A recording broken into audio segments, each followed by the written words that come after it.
but his absence is disrupting life for many who are relying on him to come through for them. Most notably, he's in the midst of a crippling couple of cases with Ava Jerome, Mora West. He's left other clients in the lurch, as well as his family. Given the circumstances of his disappearance, happening on the heels of stumbling upon Jason Morgan, Steve Burton, cornering the pharmacist Scott thought he was protecting, it serves as pretty good evidence that the guy probably didn't get out of Dodge all on his own. But Rick Lansing, Rick Hurst, being flagged down to fill in for him in another case sends a different message. Did Scott dip out on his own accord? Heather Weber, Allie Mills, was counting on Scott to be there for her throughout the ups and downs that come with this allegedly slam-dunk case.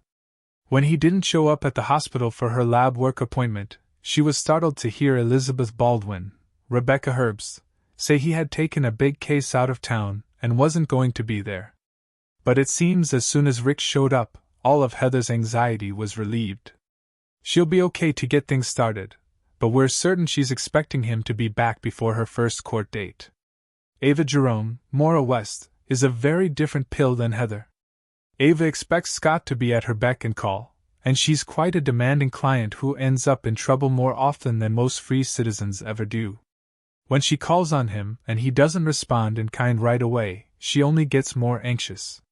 That often leads to Ava making some pretty major mistakes. One would think she would know better now given the sheer amount of legal troubles she has had over the years. Nonetheless, this time around she's wrapped up with FBI Special Agent John Jagger Cates, Adam Harrington, and she's pretty sure she can't trust him. Will she blame Scott for ditching her when she needed him the most if things run afoul? Of course, when Jagger told Police Commissioner Anna Devane, Finola Hughes, that Scott seemed to be missing in action, she was quick to question Jason about it. Finding no reason to hold him, or not trust his word that he had no idea where Scott was, Anna dropped the issue and assumed Scott took off on his own accord for some unknown reason.